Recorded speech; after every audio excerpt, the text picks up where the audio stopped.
Yay. Okay, so here we are. We are live for Tyranid Delivery Experts Part 7 through 10. Now, I know that they are very short episodes. I'm going to have to check out after we get done with Tyranid Delivery Experts what we can get started with in another part of this. But for the time being, Nick is here. Master of Context is here. Thank you, Squire. Squire's here, and he says this time on Twitch saves everyone. Just as well he does, because things get even worse multiple times. Helio Specialist Arrogance says, "Nah, Twitch, screw the crew." Death the Kid JR, what's up, bud? Thomas Kling by. Oh God, I'm sorry. Ronnie's here on 40K Conquest. Michael Hawkins is here. Glade DeFreeze, it's good to see you, bud. And he says he's early for once. Augustine is here. Tyler Holt says, "Great news. The refurbished warp drive, it works now. I'm on my way to Town Space to requisition some of their techs with the tech person that order refurbishes can retrofit it to my ship." Why? Why would you do this? The Slacker's here. Oh man, my neck. The Friendly Wallflower's here. Michael Heiss is here. All right. I think that's everyone that's here before. Thank you very much, Scryer. I appreciate it, bud. So, 7 through 10, and then that's only about an hour or so. I'm probably going to be doing a little bit more today. Unless the puppy once again. The Volcana has been... She's been messing with us, and it's not fun. Because we're sitting there thinking, oh my God, are we going to be up all night? Are we going to be blah, blah, blah, blah? And then nothing happens. She has given, I think she read the websites I think she read all the websites and did all the research the same as Hospitaller did. She listened to them, and then she's like, okay, let's see how many times I can get away with this. Because it's just like that with her. Fishman, I don't fish, says, hello, hey buddy, how's it going? But, yeah, she's giving out, false signs of, labor every 12 hours at least, and it is just it has been a thing where we're just like, when she finally does deliver puppies, we're not gonna acknowledge the fact that puppies are being born until they're already here, just because she's faked us out so many times. Oh, Aquila, it's Volcana. Attention seeking is the least of what she does. She is legitimately one of the most attention-seeking dogs I've ever seen in my life. And she knows how to do it right, too. That's the bad part. Daisy, the other female that we have, she thinks that seeking attention, the best way is to legitimately act like she has just finished snorting 7 lines and she is completely unhinged. It's kind of funny to see. Yeah, Augustine, it's the pup that cried wolf. She has no shame about it either. She has none. So it's a constant thing where we're just sitting there like, is this for real this time, or are we messing around? Because we don't sleep well right now. The last day that she could possibly deliver is going to be this coming up Wednesday. We have a schedule with the vet. We have a schedule with the vet to bring her in just in case, because sometimes especially with puppies, there is a chance that there might have to be a cesarean section for the puppies, but we're hoping that's not going to be the case. It's very rarely the case, but it sometimes is the case. Tyler Holt says, by requisition I mean steal with violence. Isn't that the way it always goes, Tyler? Isn't the way that always goes? And then refurbishment means... this is why I say this party is orcs, because they can't be guardsmen. They're acquiring technology and refurbishing it to their purposes constantly. So, this is a party of orcs, and nobody will be able to convince me otherwise. This is the way it is. So... Monday I start my new position. Don't really expect something out of me on Monday as far as a video. I'm going to try to pre-record something either today or tomorrow for Monday. but I don't know if I'm going to be able to. 5-ish minute lore for UR025 is currently on Patreon. If you guys are on Patreon, you can see that. And the scripts for Mistakes of the Emperor 7 and the Commissar story are progressing. So it is going to be a thing. Augustine says, fresh tech filled with las bolts is always free. This is true. Michael Hyde says, there's a certain point I'm waiting you for to hit, but it'll be funny as Felonid. As a Felonid? Oh, good lord. Greeterlings, Requiem! Don't tell Twitch he's an orc, though. We don't need that kind of breakdown. Yes, we do, okay? Yes, we need that singularity-bringing breakdown that will occur from that. So, who is ready for parts 7 through 10, Tyranid Delivery Experts? X's in the chat down below if you guys are ready to go. I know I'm ready. I know I am ready for this. Let's see. Who's ready for the poker room again? Oh, I need the poker room right now. I need the poker room. But, just rest assured, guys, once the puppies are born and everything like that, I am going to be live streaming because I'm going to want to introduce them. The Hospitaller is breaking down. She is finally falling apart when it comes to the names of the puppies, and I might yet be victorious in this. Augustine says, Twitch becomes a psyker from the breakdown, a weird boy, if you will. Yes. All right, here we go. And I hit buttons wrong. There we go. We came out of the cells at a dead sprint, or at least those of us on foot did. Theo was perched in a semi-clear spot on the pallet behind the demonthrope, gibbering at his drones in Tau speak and doing his best to keep everything from spontaneously exploding. Come on. Tink had a similar spot on battery pack, and was splitting his attention between steering the pallet and scouting ahead with Spot. Twitch and Sarge were on point, pulling ahead to cover each corner and doorway. Amy and Doc were keeping an eye on our flanks from the middle of the group.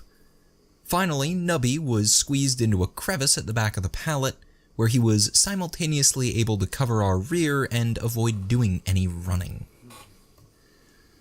To our immense relief, we made it to the end of the corridor without the demonthrope doing anything warpy, or a swarm of ghost nids just appearing around us. Okay. Tink and Theo had... Thank you, Aquila. Aquila says, the Commissar about the poker room. This is my emotional warp support phenomenon. Yes. Yes. Thank you, Aquila. I appreciate it, bud. Michael says, perfect stream to weed the garden. I mean, purge the undesirables from your domain. Yes, exterminatus them. Exterminatus them with relish.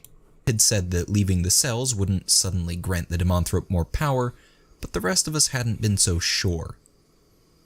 Anyway, after the first straightaway, we began winding through the area around the cells in a manner that could be described as drunken. Okay. Despite all appearances, though, it really was the fastest route available. Due to the chaotic layout of the occurrence border, the size of the pallet, and the amount of the ship occupied by the ghost nids, the path we'd mapped to the sanctum was anything but direct. The first leg involved a winding path around the cells area, which took us dangerously close to the ghost nid territory before depositing us at one of the few major tilt corridors still under our control. Okay. We ran as fast as we could through connecting corridors, across recently cleared storage bays, and up the occasional microlift, ignoring the various minor phenomena, maddening whispers, and occasionally uncleared technical hazards. Our progress was surprisingly good, possibly because we were lent extra motivation by what sounded like every ghost nid on the ship baying for our blood. Lovely. But it wasn't enough to keep us ahead of the entirety of the swarm. The first pack of ghost nids clawed its way out of an oversized air vent behind us as we exited a short in-bay lift. Luckily, that first pack hadn't included any ghostly termagants or higher forms. Yes. It was just a bunch of hormagants and rippers. Though they were significantly more solid than any we'd encountered during the previous weeks. Solidity aside, we knew how to deal with a bunch of melee hostiles coming up a coverless corridor. Nubby began picking off the lead bugs with pulse fire, while Twitch dug through his detonators, and the rest of us just kept moving. As the bulk of the pack passed a pair of yellow X marks on the corridor wall behind us, Twitch found the right detonator and set off 2 of the frag mines he had lined the corridor with. Lovely. Doc and Amy paused for a second to help Nubby mop up the stragglers, and then everyone returned to their positions, and our flight continued without the pallet ever losing any speed. As the last of us left the corridor, Twitch armed the rest of the mines, and a minute later we heard them start going off. Variations of that little scuffle were repeated a dozen times as we escorted the demonthrope towards the checkpoint at the start of the tilt corridor. The ghost nids were harder to kill than any we'd encountered during the previous weeks. They took just as much killing as real Tyranids, despite the way they poofed into smoke when they finally died. Lovely. On the bright side, the bugs' new solidity seemed to have robbed them of their ability to move through walls. Good. Though they made up for it with a freakish ability to home in on us. Wave after wave of the bugs came up behind our little convoy, as well as through the vents on the walls and ceilings, and eventually from ahead of us as our course turned back towards the ghost nid territory. Lovely. The continuous attacks slowed us down a little, but didn't pose a serious threat. They were just gaunts and rippers after all, and we were bloody Imperial Guardsmen. This is why you do not refurbish Tyranids. This is why. This is also why, like Ronnie says, he says, this is Nubby's fault. If he had gotten a better deal on the ship, they would have been able to refurbish the psyker cells. Really? Mowing down endless waves of underarmed Not much, Bloody Xenos with Magpie. superior firepower is what the Emperor made us for. Between Yes. Twitch's mines, the early warnings and target marking from Spot the Wonder Drone, and a giant pile of pulse ammo we'd brought along, we dropped most of the nids the second we saw them. Of course, that's not to say that everything went our way. Either the demonthrope was exhibiting some serious power despite its stasis state, or the occurrence border's warpy little machine spirit had a really twisted sense of humor. I'd go On for the 4 latter. occasions during our twisty run towards the checkpoint at the bottom of the tilt corridor, we ran into phenomena that seemed specifically designed to either slow us down or assist the ghost nid in killing us. Lovely. 2 of the delays were frustrating, but non-lethal in and of themselves. Twice, immediately after Spot had flown through a doorway, it slammed shut, and reopened on an all-too-familiar giant room filled with fire when we reached it ourselves.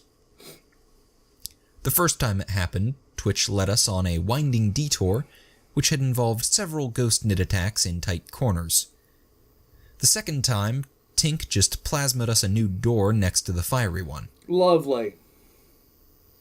The demonthrope, or maybe just our terrible luck, struck again at the midway point of that first leg of the journey, when we all simultaneously ran out of breath and were deafened by a shrill and chittering keening sound. It wouldn't have been that much of a problem except for the fact that it coincided with attacks from our front and rear by waves of gaunts. Okay. The sudden slowdown and inability to communicate might have been lethal for our exposed point men if the rest of us hadn't been on our toes. Doc and Amy, operating completely independently, both tossed frags at the pursuing swarm, and grabbed a hold of the motorized demonthrope pallet right as Tink floored it, and Nubby took care of the stragglers. They arrived just a little too late to prevent the frontal attack from reaching Sergeant Twitch, but Sarge was a big boy who could handle a few scrapes and scratches, and Twitch had just hidden behind the beefy non-com until relief arrived. The final serious phenomena occurred only 2 rooms from the checkpoint, and very nearly got us all killed. Yay. We were crossing a storage bay that apparently held tanks of drinking water, headlight fluid, pressurized liquid chlorine, and toothpaste, when a pack of ghost nids clawed a hole through a door on Amy's flank. Lovely. As she started picking the bugs off, a sort of howling spectral gale manifested in the corridor behind the bugs, and 3 of them were propelled through the hole like angry insectoid cannonballs. Lovely. 1 gaunt was shot out of the air, another pancaked against the toothpaste tank, and the 3rd landed on Amy. I'm a little bit more disturbed at the fact that there's a toothpaste tank in this place. Amy's panicked snapshot missed the gaunt, passed a centimeter in front of Theo's face, and exploded one of the crystal-tipped suppression pylons mounted on the demonthrope's pallet.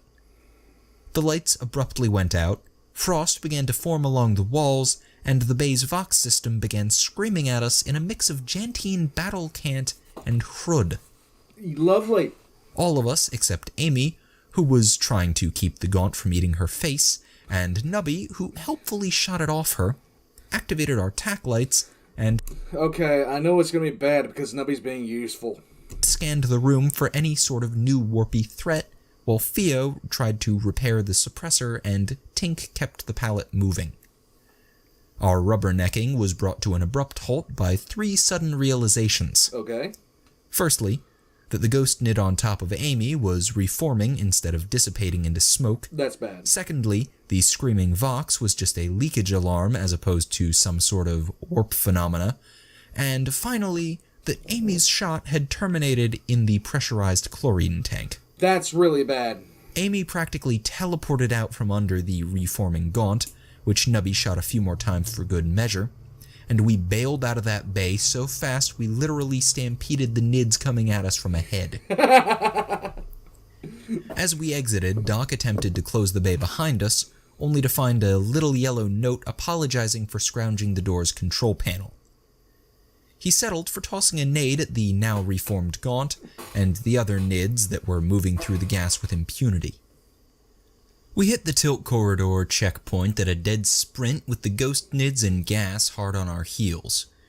It took the armsmen defending the barricade-packed 4-way junction a few seconds to register our presence, which was understandable given the way the bugs they were holding off had started reforming as we approached.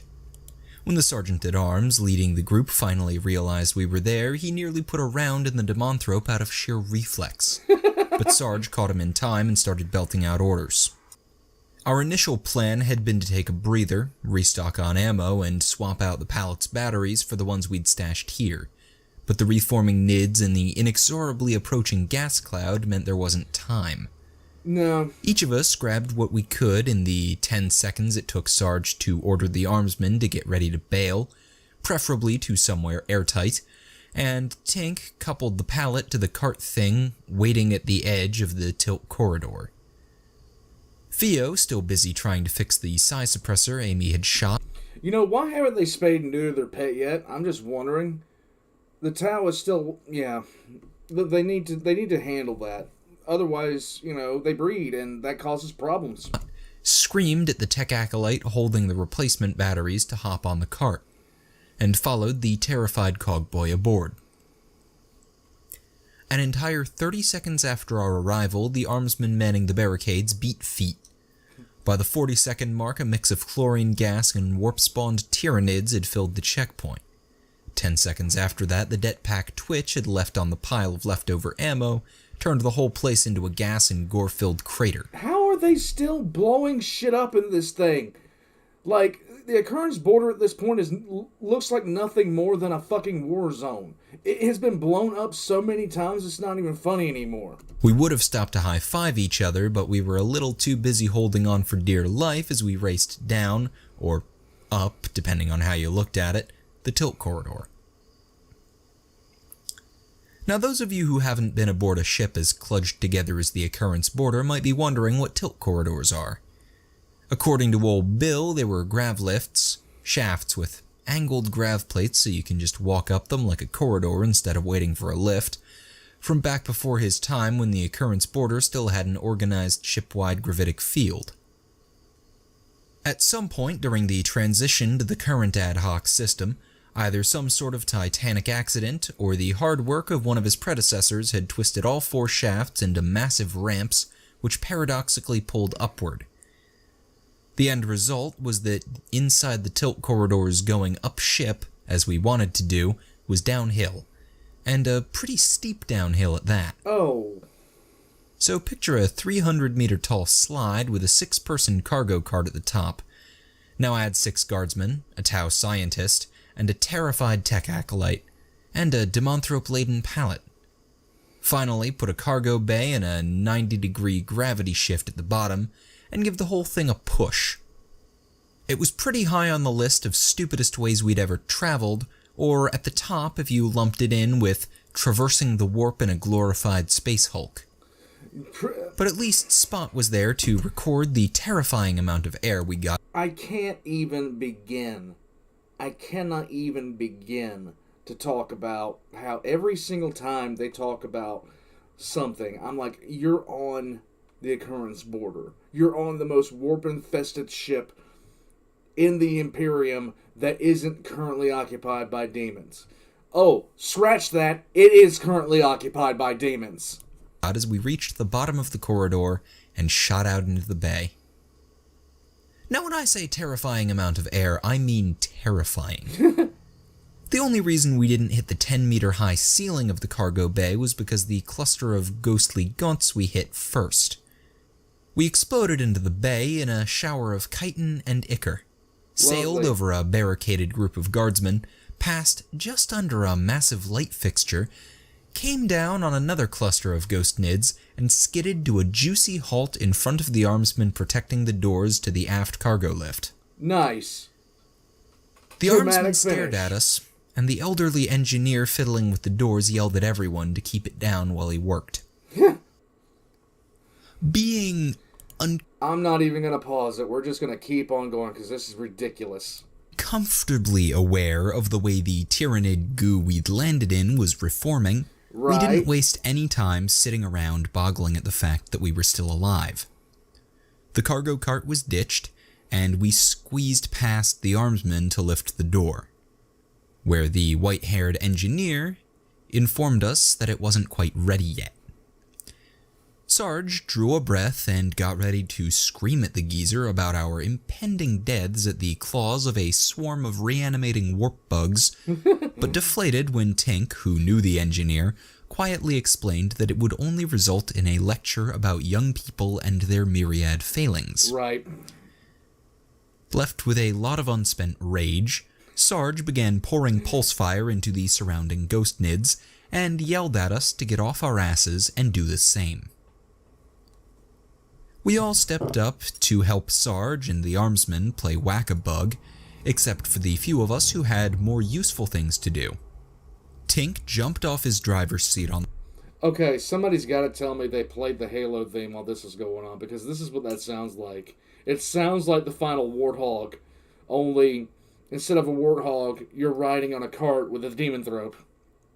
You know, da-da-da-da, come on, let's go. On the pallet, grabbed the replacement batteries from the practically catatonic tech acolyte, and began replacing the nearly expended ones powering the demonthrope's stasis unit and the suppressors. Doc attempted to patch the defensive wounds that Amy had acquired when the gaunt had landed on her, but got told to go fondle someone who didn't have shooting to do, and switched his attention to a badly wounded armsman. Theo held the small, towish device he'd been fiddling with up to the busted suppressor, and declared his genius as the dead bugs around us stopped reforming and began to drift apart. I still think he needs to be shot. The armsman cheered as the ghost knit advance slowed, and so did we when the engineer whacked the door control a few times with a spanner, and it began to grind open. Yay! No one noticed when one of the tendrils of smoke rising from where the demonthrope's wings intersected the stasis field twisted towards the Vox system set in the bay's ceiling. Oh, lovely. At least, not until the Vox began screeching with a high-pitched chittering sound. Now, an uneducated plebeian might have mistaken the sound coming from the Vox for mindless Tyranid chattering, but we immediately identified it as binary, and an attempt by the demonthrope to control any nearby servitors, servo-skulls, and cogboys. Oh, no! A guardsman's senses are just that precise. Yes. Well, no, actually they aren't, but it was sort of obvious after the tech acolyte smashed the psi suppressor Theo had just fixed. As usual, Twitch was the first to respond, even if he was See, this is why the town need to be destroyed. Actually operating under the assumption that the Mechanicus had allied with the Demonids, and possibly the Orcs all along. and this was just the first stage of their uprising against the divine light of the Emperor. Right. Luckily, we sorted that out for him before we ran into Jim or Hannah again, and even more luckily, for the tech acolyte at least, Twitch couldn't get a line of sight past our panicking Tau scientist. So instead of blowing off the hapless tech acolyte's head, Twitch opened fire on the engineer's 2 servo skulls, taking them down before they could do any damage to the pallet. The engineer responded by throwing his spanner at Twitch, but it only bounced off his helmet and the man apologized later, so there were no hard feelings. Right. The rest of us took a little longer than Twitch to react, which meant that the tech acolyte had time to damage another psi suppressor before Tink brained him with a battery. As the second suppressor failed, a ship quake shook the bay. Lovely! And the dead ghost nids stopped dissipating and began to flow together into large piles. No, let's not. Mr. Reich says the warp is like a bathtub. If a giant fat ass is sitting, taking up all the room, you can't do anything. Nulls are more like a hole in the tub, draining the water. Interesting analogy. I'll take it. Firecrack says, just came in and the old man is already cursing out the blue fish people. What I miss? When the first Tyranid warrior emerged from the goo and began hosing the barricades with death spitter rounds, Lovely. We decided that it was really time we got moving again, sprinted for the open lift. Yes. Actually, it wasn't a unanimous decision, as most of our retreats were. Doc had become rather fixated on the armsmen he was treating, and wound up dragging the partially disemboweled man along with us onto the lift. Why? Also, as we ran by the half-conscious acolyte, Twitch raised the possibility of continued demonthrope possession and lift sabotage, and suggested that blowing the Cogboy's head off was the only way to be sure. Shoot the Tau! Nubby ended the ethical debate before it started by kicking the tech acolyte into the floor hatch the engineer had opened as an escape route for himself and the armsmen. Judging by the crashes and bangs, the maintenance shaft went down 3 or 4 levels, but Cogboys tend to be fairly sturdy, and he looked fine when we saw him again a few weeks later. Lovely. Though, possibly that had been some other tech acolyte who was terrified of us and had an impressive collection of ladder-rung-shaped dents. Once aboard the lift, we shut the door on the deteriorating situation in the cargo bay and began our slow ascent to the main cargo corridor. Our ride was accompanied by the sound of thousands of ghost nids clawing at the shaft's doors, and this was made even worse by the mixture of cheery music and demonic screeches playing over the lift's speakers. No. Those of us who weren't attempting to save arbitrarily acquired armsmen, repair the damaged suppressors, or calm the cogitator adept for a sitrep, scanned the shaft above us, and tried to anticipate when the first... Mr. Reich, it has done everything wrong. It has done everything wrong, and I don't care. I don't care if it just planted a field of posies, it still did something wrong. Breakthrough would occur. It was a very high-stress situation, especially after Sarge learned that the checkpoint at the top of the lift was under heavy attack, which is why several of us reflexively started shooting the walls when the lift suddenly stopped and the lights went out.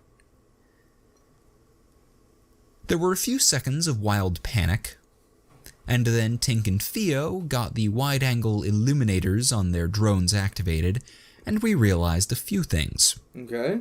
Firstly, the sound of angry Tyranids clawing at the shaft had vanished, as had the reassuring background noise of our comm beads and the humming buzz of the overloaded psi suppressors, but not the annoying lift music.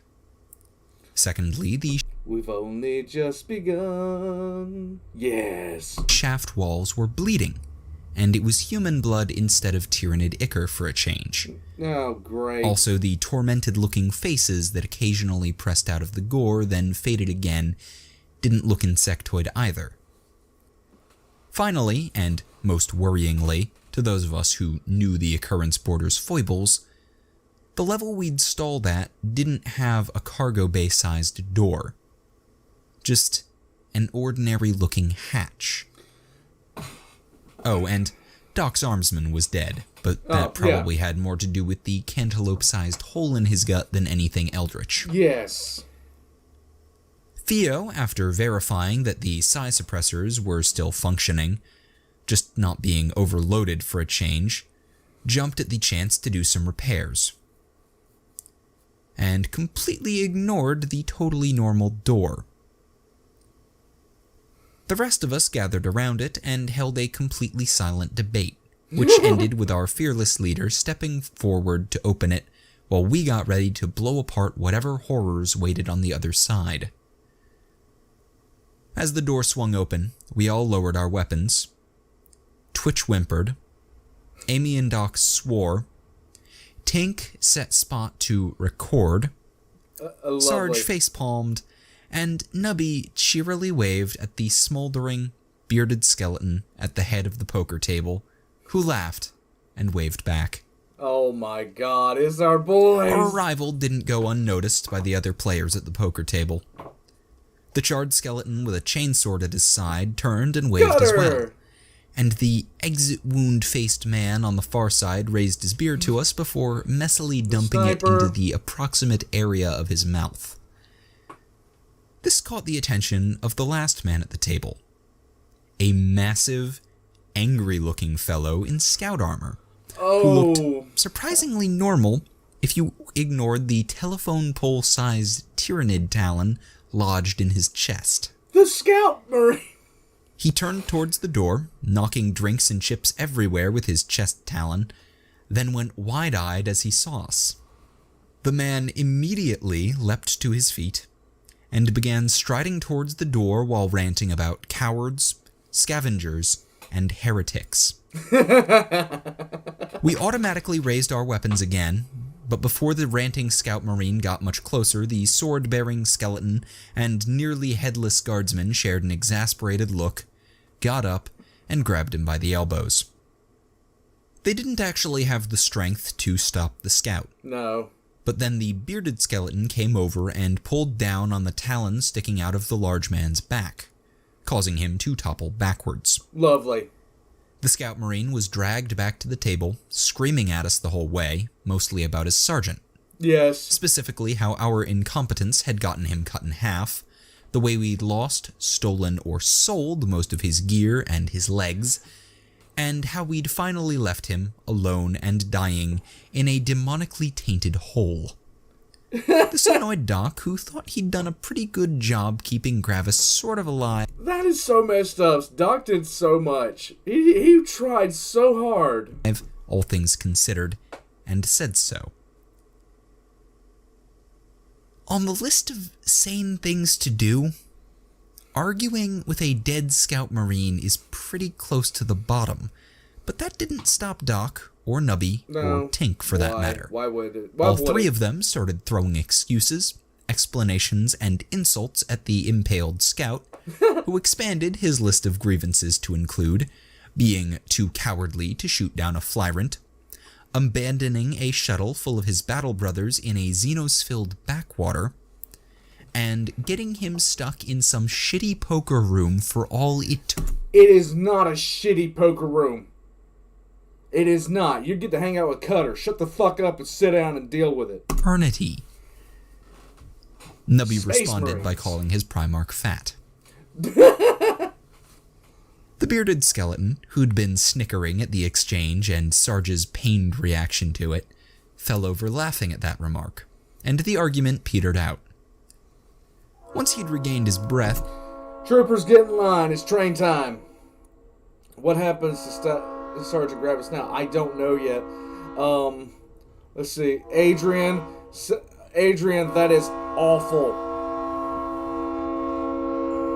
Just wait till this thing goes by.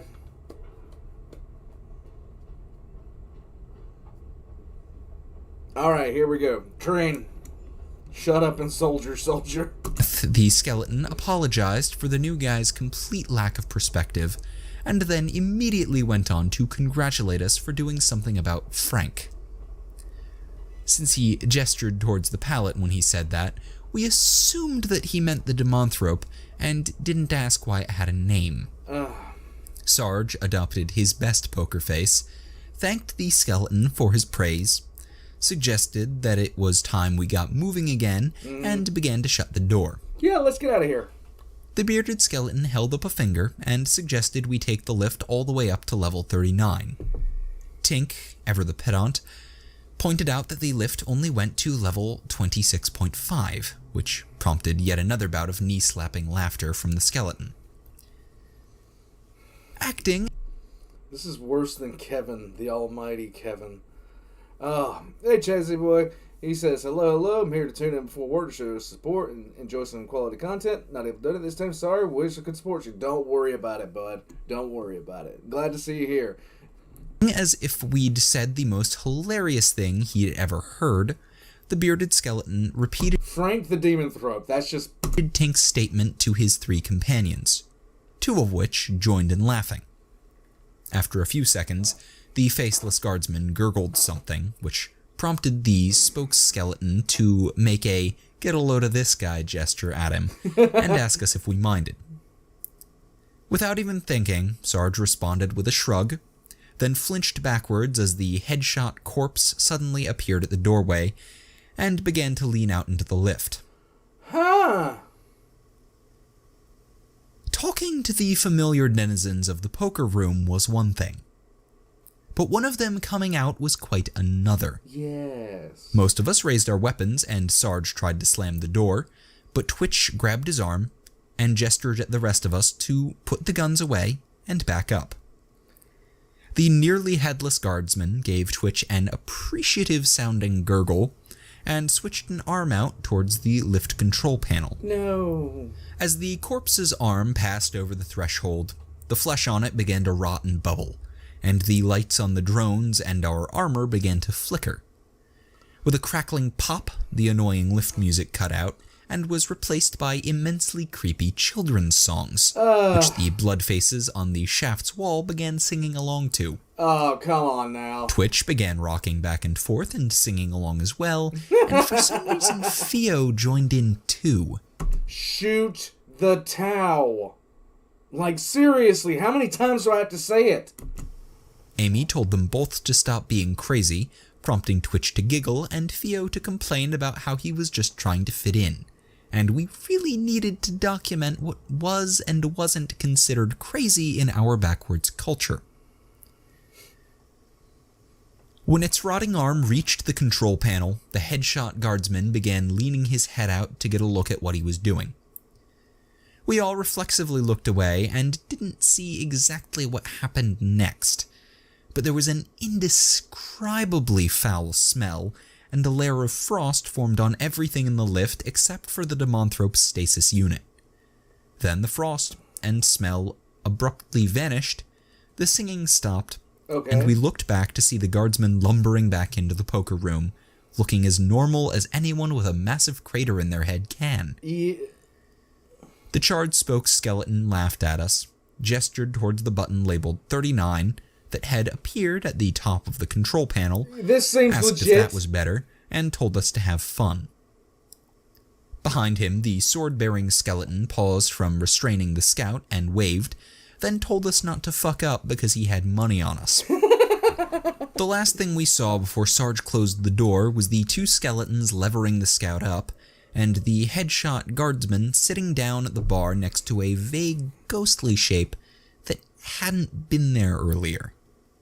We noted the absence of Doc's recently expired armsman, and unanimously agreed to never speak of him again. When the door was... Okay, seriously, you just remember the cornate being shot in the back of the head? The cornate was shot in the back of the head, yes. The cornate is in the poker room, but that is indeed heavy. Alright, so I don't like this either. I love the fact that Cutter he's the boss of the entire room. It's great. They're gambling while watching it living and running a betting pool on them. That is absolutely wonderful. Let's go. Was firmly shut. We all stood around waiting to see if anything else was going to happen. After a few seconds, Nubby cheerily announced that went all right. Clumped over to the lift control panel and pressed the new button before anyone could think to stop him. Why? All of us swore at the little trooper as the lift launched upwards like a booster rocket had been attached to it, and a sensation disturbingly similar to a bad warp transit rolled over us. It took us about 8 seconds for the lift to reach level 39. This was, admittedly, a great improvement over its usual speed, but that didn't quite make up for the general unpleasantness of the ascent, and the way it also doesn't make up for the fact this thing doesn't go that far up, but now it is. We were all launched a meter into the air when it slammed to a stop. We staggered to our feet, attempted to look around, and realized that we were somehow unable to direct our gaze at anything but the floor and the wall at the front of the lift. Lovely. Which held yet another door that didn't belong in a lift shaft. Nubby scampered towards the lift control panel again, only to find himself suspended in the air by his collar. Sarge handed him to Amy, walked over to the panel, and briefly perused the options before giving up and just hitting the open door button. It slid open to reveal a short, unlit hallway that was just large enough for the pallet, and another door. Lacking any better ideas, we entered the hallway, and I just want to point out that they're currently taking the advice of a bunch of warp spawn that resemble dead friends that have died along the way. I just want to point that out. We're totally unsurprised. And I don't care if it works out for them in the end. This whole thing is just no. When the door slammed shut behind us. What did surprise us was the words "outer airlock door, for real this time," stenciled on the inside. Tink spoke for all of us when he suggested getting through the inner door as fast as possible. And while we're at it, we can airlock Nubby and the Tau. And Tink. On the far side of the door, we found a bunk room full of confused crewmen. When asked, they confirmed that we were indeed on level 39, and only a short distance away from the main lift. Sarge reported our position to the Cogitator Adept, who presumably relayed it to everyone else while we resumed our journey to the astropathic sanctum. Our pace was much slower than it had been before, partially because we didn't have a pre-mapped route anymore. Right. But mostly because there were no ghost nids up there to attack us. Also, it seemed like Theo had done a great job of repairing the psi suppressors. They were nearly silent, and nothing weird was happening at all. We practically strolled through bays and corridors, congratulating ourselves and praising the generosity of overcooked skeletons as we walked. This light mood lasted until we reached the entrance to the main lift. As the door opened to reveal the lift shaft, the tendrils of smoke drifting from the demonthrope's wings suddenly snaked around and shot downwards. Oh, this is 13 great. levels below us, the tendrils pulled against the roof of the shrine that had been built over the Cogden's crater, and then melted through it in a burst of black and green light. Lovely. A screeching that sounded like a cross between binary, Tyranid, and demonic echoed up the shaft, and everything very abruptly went to shit. Did anybody else not see this coming? The psi suppressors began making an overloaded whine, and the two that Theo had just repaired exploded. Fragments of metal and crystal bounced off our carapace armor and Spot's Tau metal chassis, but Theo and the delicate machinery on the pallet weren't anywhere near as protected. The little Xenos received several nasty gashes on his face and arms, 2 more suppressors began spewing clouds of smoke, and the stasis unit began emitting a steadily rising whine that was horribly familiar to us. Oh, yay. Down in the shaft, several things that sounded bigger and warpier than any ghost nid we'd encountered began to howl. Now, despite occasional bouts of irrationality and insanity, we were a bunch of semi-professional badasses. So we didn't just stand around panicking over how screwed we were. But why not? It's funner that way. Within 5 seconds of the suppression failure, we had 4 guns pouring pulse fire into the indistinct forms crawling up the lift shaft, and Doc and Tink were seeing to Theo and These the boys damaged have come pallet. far. Doc immediately diagnosed Theo's injuries as non-life-threatening, administered a few bandages and Tau-safe painkillers, and then steered the little Xenos over to where Tink was doing his best to keep anything else from exploding. The top priority was the stasis unit, which was making the telltale sound of an imminent flicker. Given that this unit didn't have an array of grav plates to keep anything inside it from escaping, Tink was operating under the assumption that any flicker over a second long would result in an enraged Xenos demon host flying into the air and tearing us all to bloody pieces.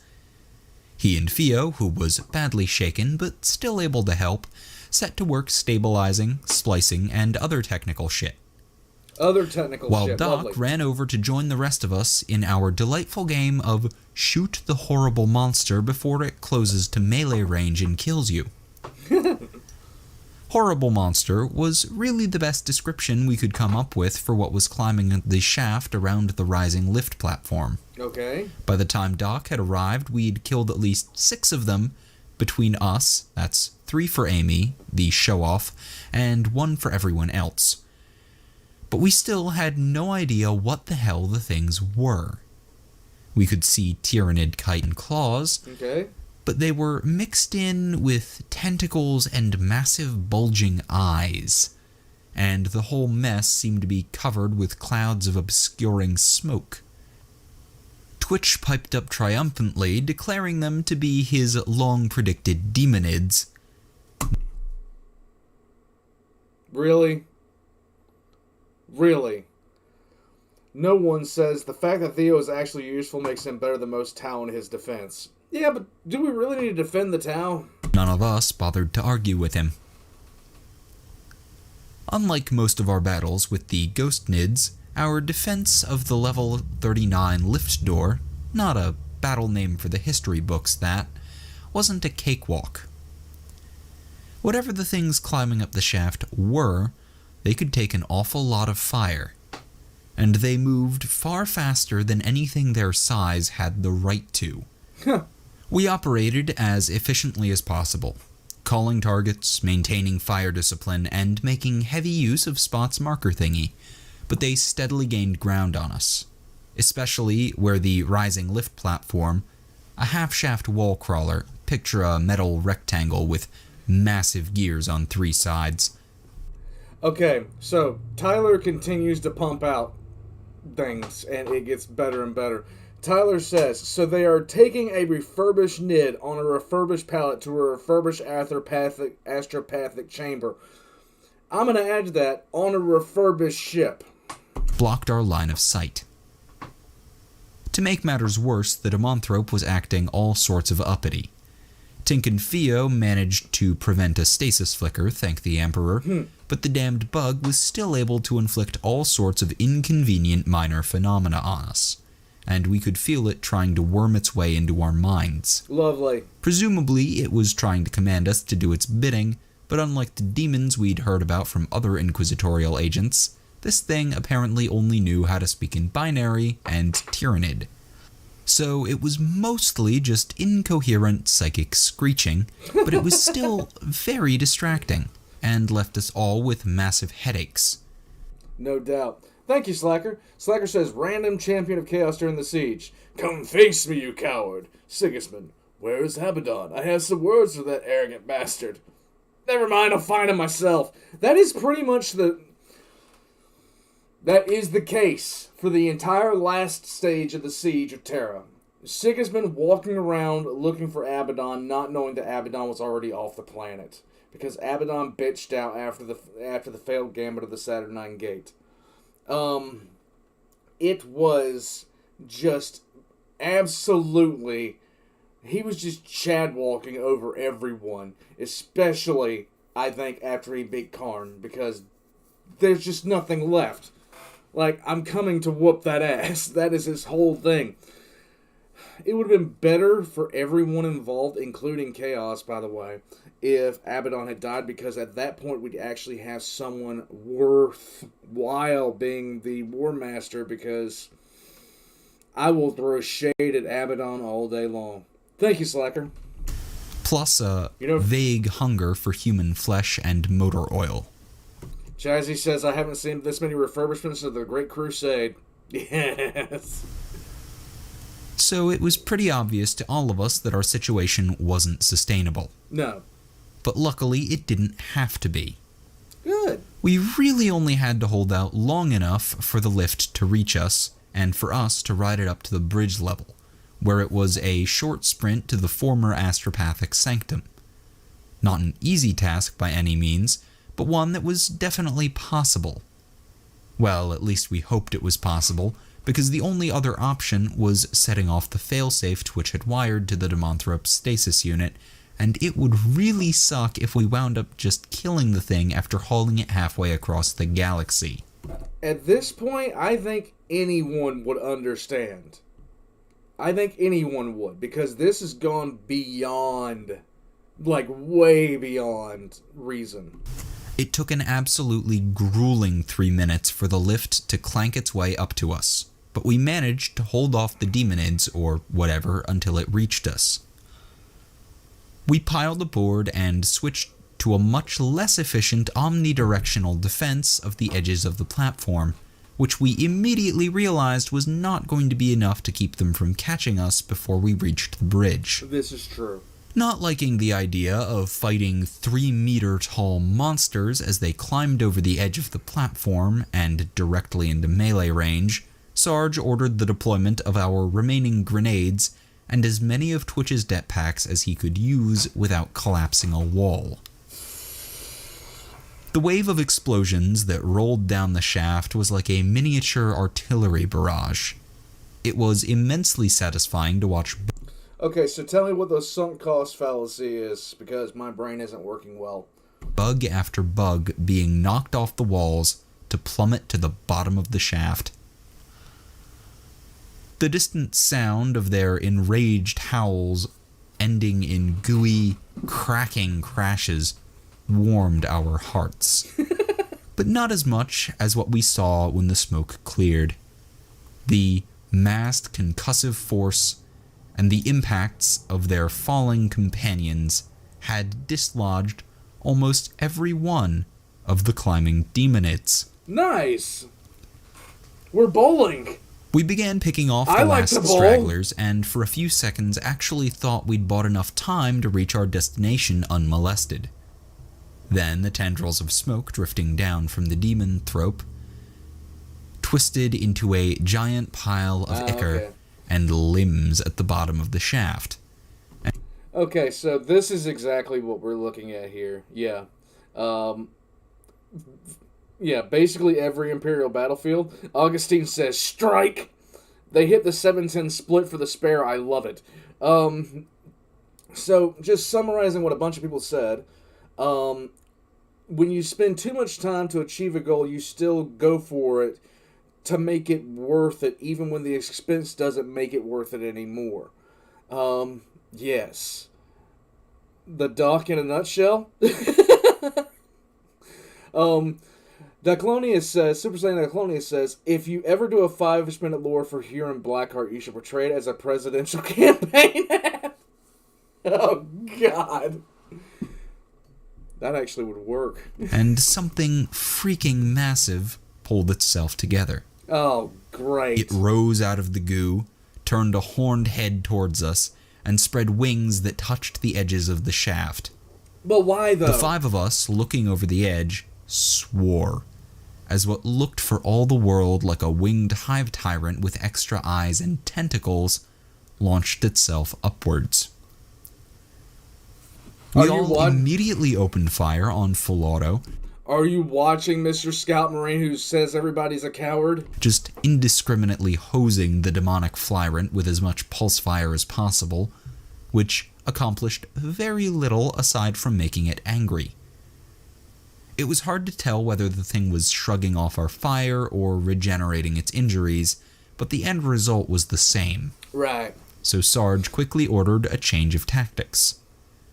Tink ran over and joined us, nailing the flyrant with big old balls of armor-piercing plasma, while the rest of us focused our fire on Spot's marker light. Our target was the hot thing's wings.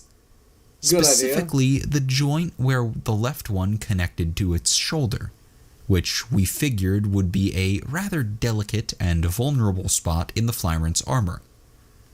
This proved true. Unfortunately, the result when we finally burned through was disappointing. The wing did shear off and drop down the shaft, but the flyrant didn't follow it down.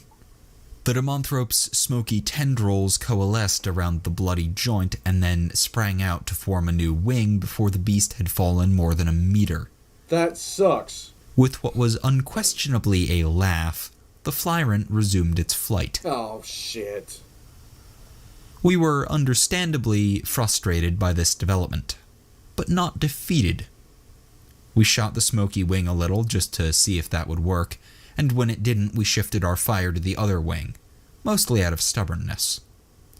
Once that wing had reformed out of smoke too, and the flyrant had let out another horrible demonic laugh, we began directing our fire at the little we could see of its head.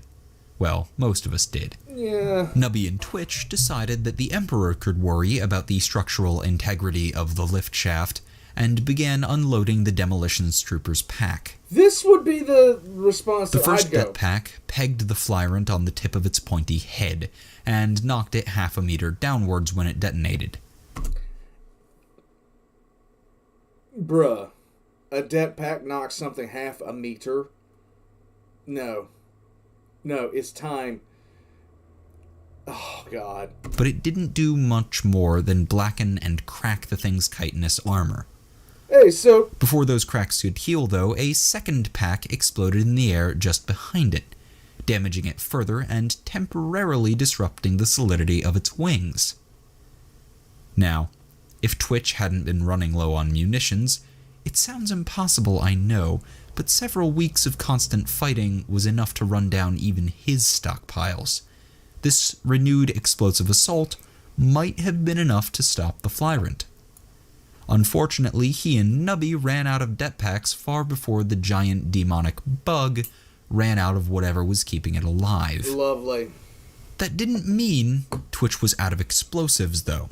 Just ones that could easily be used against a moving target. When the flyrant came through the 9th det pack explosion, looking as pissed as ever, he instructed Nubby to grab a few parts from Tink or Theo and began messing with the mixed assortment of mines he had left. Of course, the rest of us weren't just standing around while this went on. We kept putting fire into the flyrant's head and shoulders. We just had no idea if it was actually accomplishing anything. By our reckoning, we'd done far more damage than it had taken to kill the non-demonic flyrant that had bisected Sergeant Gravis, but even the gaping holes left by Tink's weapons seemed to be filling in almost as fast as we inflicted them. Oh, thank you, Slacker. Slacker says, oh God, hold on a second. Slacker says, Lorgar, I have accomplished every goal that I have set. Corax, but now you're hiding. Lorgar, I have no reason to involve myself with your issues. Too bad I have every reason to involve myself in yours. By the way, some of your sons are now missing. I swear, at some point, I want to see Corax catch Lorgar slipping in the warp. I want to see it happen. Flyrant 2, Electric Boogaloo, now in stores. Yes, Michael. Wait a minute.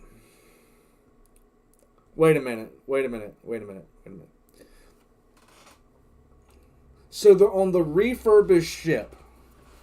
The demon refurbished a refurbished Nid to refurbish a boss fight that happened on the refurbished bridge that was refurbished when it was refurbished the first time.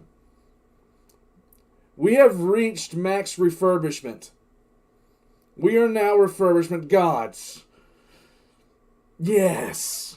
This, like, the occurrence border resembles a Gargant more than anything else. I do want to see Korax catch Lorgar slipping. I really do. Thank you, Slacker. I appreciate it, bud. Nubby quickly acquired the parts Twitch wanted. Refurbished Scout... No. Get this... No! Sergeant... The Sergeant. We need him in a Dreadnought at the top of the lift so a refurbished Space Marine can fight a refurbished Flyrant. Let's do it! And then ran around collecting everyone's leftover flash and smoke grenades. Mind you, he didn't bother to ask us for them. The little klepto just sort of drifted by like a rancid breeze and they were gone. Anyway, everything, even vaguely explosive, was loaded into Twitch's pack. The makeshift detonator was rigged, and the improvised bomb was placed at the edge of the lift, where Tink threw a sizable wrench into the plan by refusing to attach it to Spot. So right there. So where's the no shit there we were? With all of us still firing our weapons on full auto, and with the Flyrant closing in on us, Tink and Twitch started screaming at each other like a pair of 5-year-olds. Lovely. Twitch said his bomb had to be set off right up against the Flyrant's slightly less armored underside, and Tink was equally adamant that Spot 2.0 wouldn't be sent off to the same explosive death as the original Spot. It was one of those philosophical thingies. You know, with an unstoppable madman and an unmovable idiot, or something like that. And there was not time for this shit. No, there wasn't. Realizing that trying to argue with either of them would waste seconds we didn't have, Sarge grabbed the bomb bag and announced his intention to bounce it off the wall below us, and told Twitch to start a countdown. This was, of course, a terrible idea. Yes. Bags of explosives with jury-rigged detonators are known for their bouncing capabilities in the same way that Ogrins are known for their rapier wit. But Sarge was already hefting the bag, and he was the boss, so we just went with it. As Twitch counted down, Doc and Amy each grabbed one of Sarge's legs so he could lean out over the edge. Tink hastily recalled Spot to a safe distance, and Nubby helpfully reminded everyone how much it would suck if Sarge missed. Sarge swung the bag back and forth by its straps, gauging its weight, the speed of the incoming Flyrant, and the angle he'd have to hit the wall at, and then as the countdown reached 5, decided to hell with this, and just dropped the thing. Let's go. Thank you, Chazzy Boy. Jazzy Boy says, we're about to make the Mechanicus jealous with the amount of refurbishments going on here. Expecting a Scutari team to pop up in, claim it as an STC.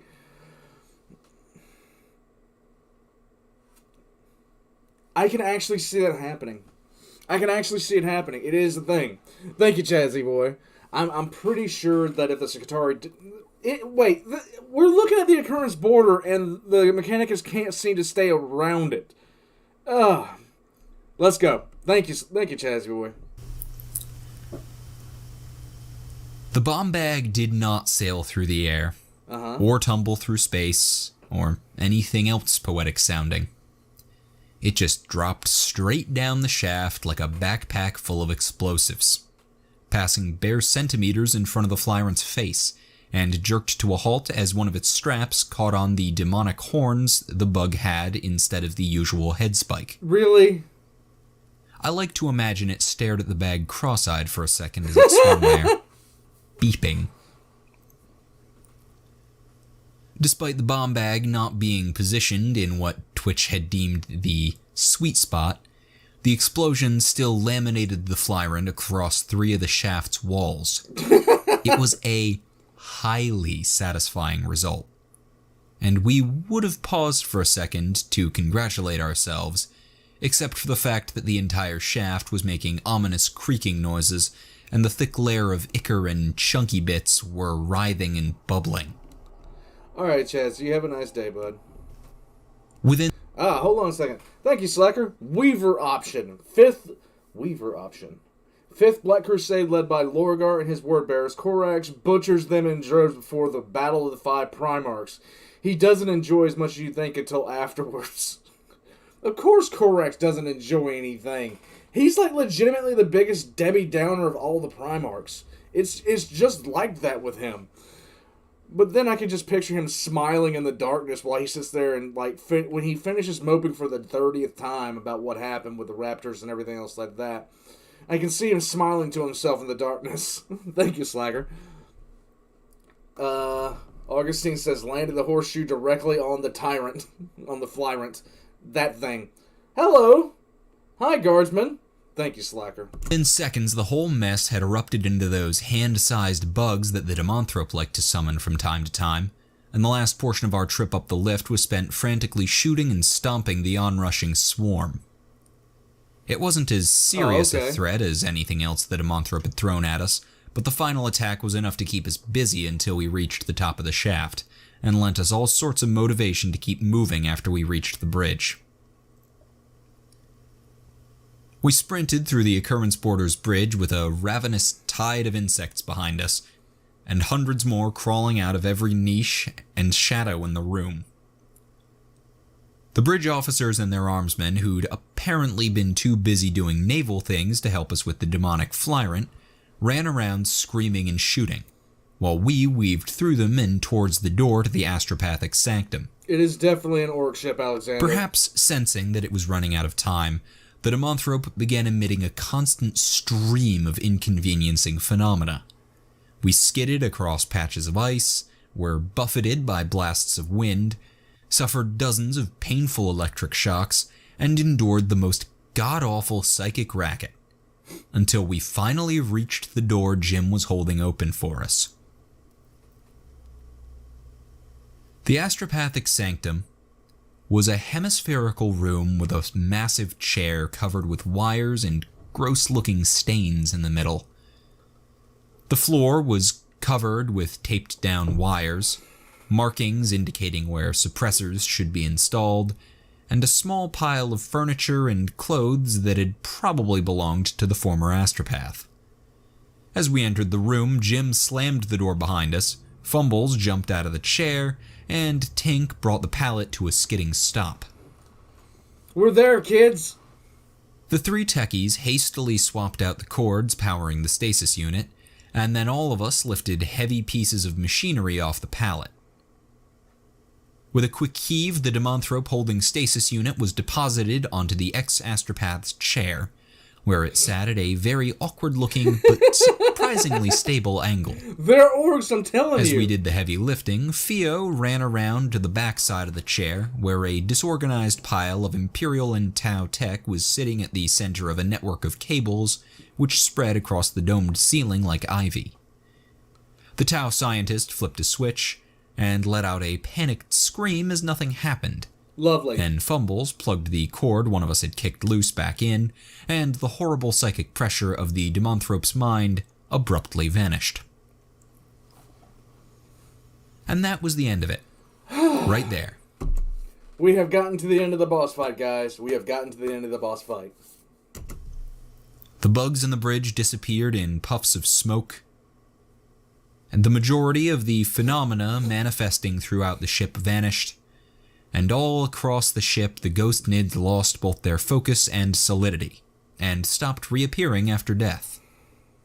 The captain, who'd been pushed all the way back into the Gellerfield generator room, launched an immediate counterattack, which we declined to participate in on account of how the bridge lift was probably broken, and we were too tired to handle 60 flights of stairs.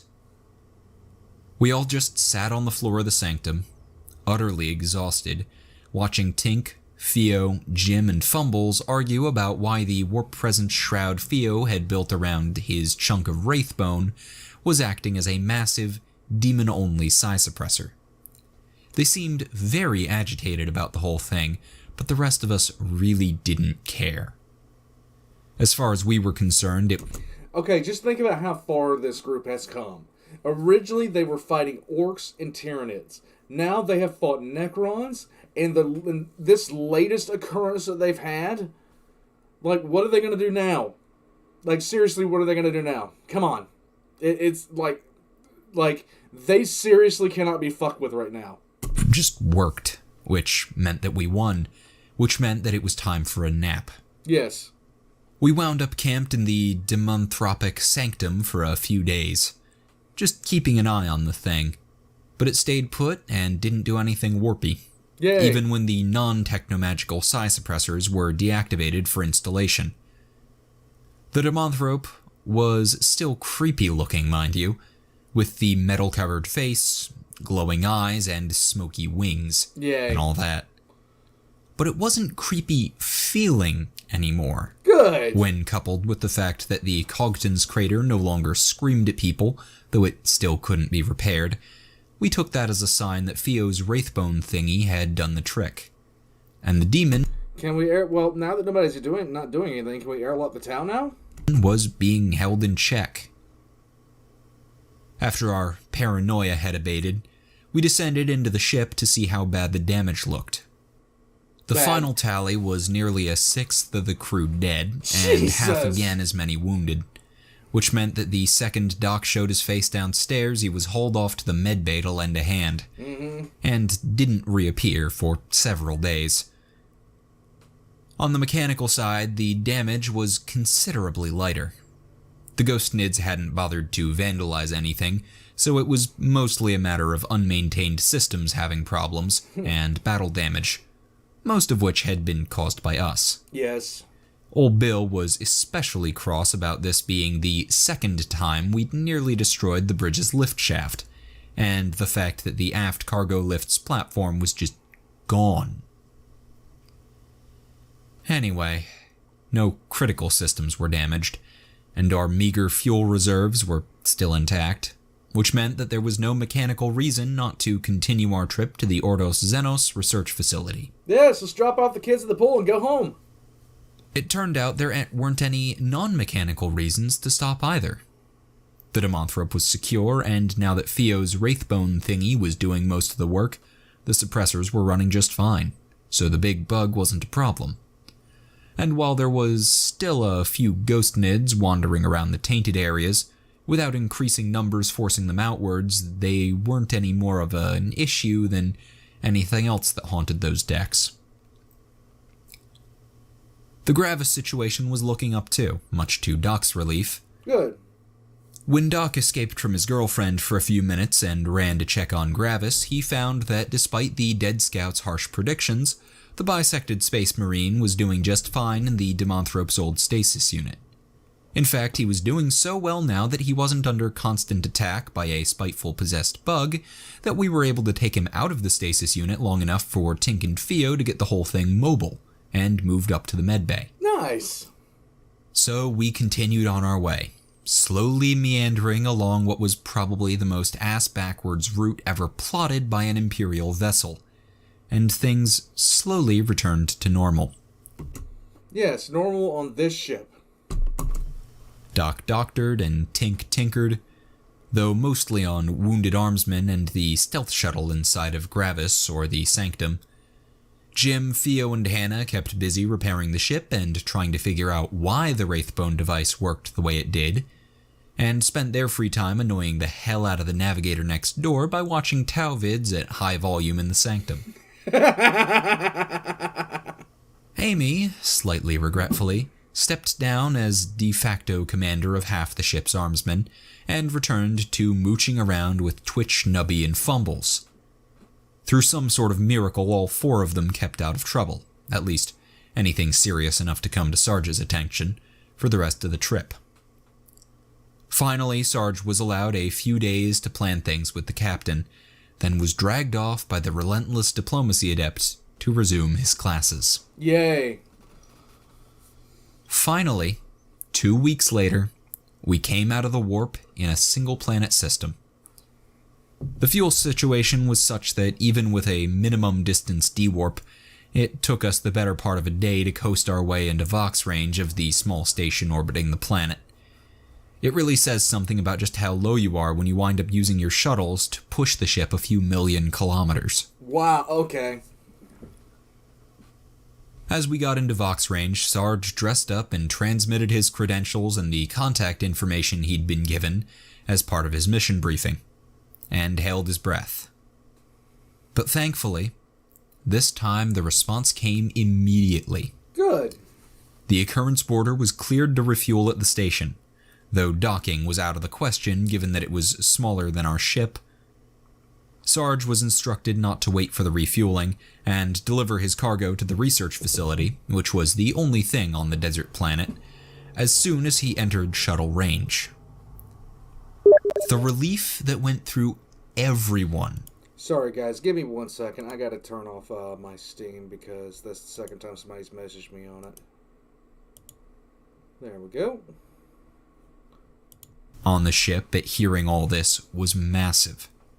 Doc actually cried when he heard them confirm that they had a medical facility capable of treating Tyranid biocontamination. Lovely. The rest of us were more restrained, merely cheering and holding a wild party, before blearily dressing ourselves in our best uniforms and moving Gravis and the demonthrope into the shuttle.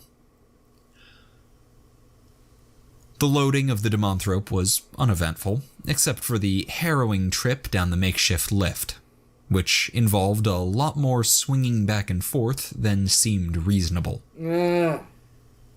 It was crammed into the shuttle, along with the usual cluster of psi suppressors and a mobile version of the Wraithbone device that Theo had devised.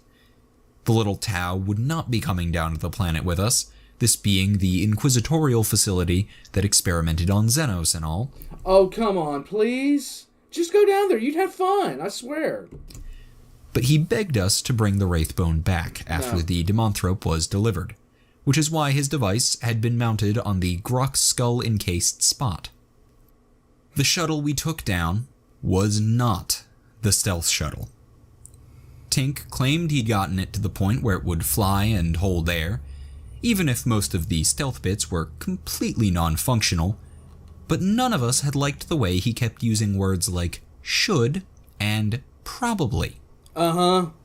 Jim flew us down in a standard shuttle with a whole lot of patched bright lance holes in it, which failed to explode or do anything interesting on its way down from the still breaking occurrence border to the research facility. As we made our final approach, we transmitted our contact codes again and were instructed to a lone landing pad which jutted out of a completely barren mountainside and bristled with anti-air turrets. Lovely. Jim put the shuttle down precisely in the middle of all the turrets, and our entire party, adepts and fumbles included, as this was an official event, filed out of the shuttle. We were greeted by a party of 5 men. The man in the middle was tall, tanned, wore a long coat that looked amazingly uncomfortable in the blistering heat of the landing pad, and had an Ordos Xenos rosette hanging from his neck. So we pegged him as Inquisitor Syssitat. He was flanked by a cogboy, a scribe who looked like he was dying of heat exhaustion, and what even we immediately recognized as a pair of Deathwatch Space Marines. Lovely. Sarge snapped off a parade ground salute, which earned him a kick in the shin from the diplomacy adept, and formally introduced himself as Interrogator Greg Sargent, delivering one live zoanthrope on behalf of Inquisitor Oak, as requested. He made no mention of the zoanthrope's little problem, figuring that was a discussion best had when there were no armed space marines present. Right. The Inquisitor accepted Sarge's introduction with a nod, and took a long look at the demonthrope's pallet. The web of cables hooked up to the Wraithbone device obscured the wings from a cursory examination, but the man's eyes obviously lingered on the half-melted metal and the general Taoishness of pretty much every piece of tech on the pallet. Thankfully, he didn't start jumping up and down screaming about heretical xenotech, and we all let out a breath of relief as he turned away from the pallet to face his 2 non-superhuman flunkies. That relief abruptly evaporated as he ordered them to take the zoanthrope and store it in the live sample holding cells with the rest of the evidence. Before any of us had managed to absorb the implications of that last word, the Inquisitor turned back to Sarge and announced that he, his men, and his ship were all under arrest by the joint orders of the Ordos Hereticus and the Ordos Xenos. Fumbles and Jim both let out little whimpers, and Twitch and Nubby both immediately started to go for their sidearms, but paused as the Space Marines instantly raised their bolters. The rest of us stood there, slack-jawed, until Sarge managed to ask just what in the Emperor's name we were under arrest for.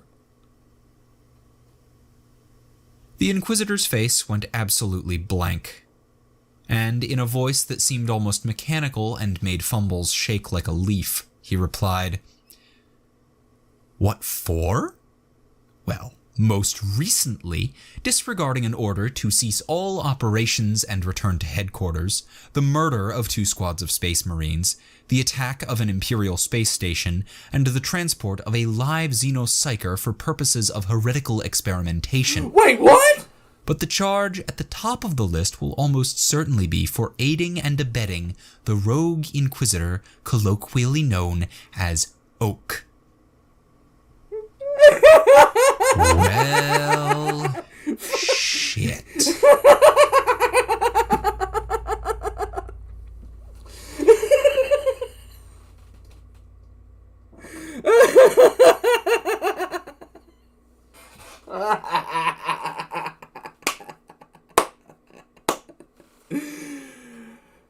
Oh, shit. Yes. Yes. Yes. It has to get... Yeah. Yep, I'm in a good mood now. Let's see. Thank you, Aquila. Aquila says, well, this is a good news, bad news situation. Good news, the whole Tyranid is no longer your problem. Bad news, you're in far, far worse trouble. Ain't that the damn truth? Oh my god, this is crazy. This is lovely. This is outstanding. Of course Oak would be. Oh god, hold on a second. I cannot wait now. This is ridiculous. Hold on, let's see. The Redacted Conspiracy has 1, 2, 3, 4, 5, 6, 7 parts. You guys want to take a look at part... Oh, jeez. Let's see.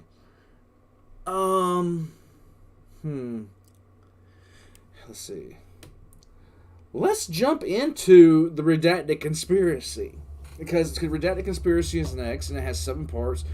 Let's go ahead and check. And I see the last part. Like, most of them are kind of short, but the last ones are like 45 minutes long. So let's go ahead and jump into that. I'm going to take a quick away from the computer for a few seconds. I'll restart up at, let's see. What time is it? I'll restart at 1:20, 27 after. So I'm going to take a quick away from the computer, and I'll see you guys back here in a few minutes, all right? Like, we're going to do 2 more here. Maybe 3. Let's just see what happens. Be right back, guys. Oh my god, that is fucking tragic.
right.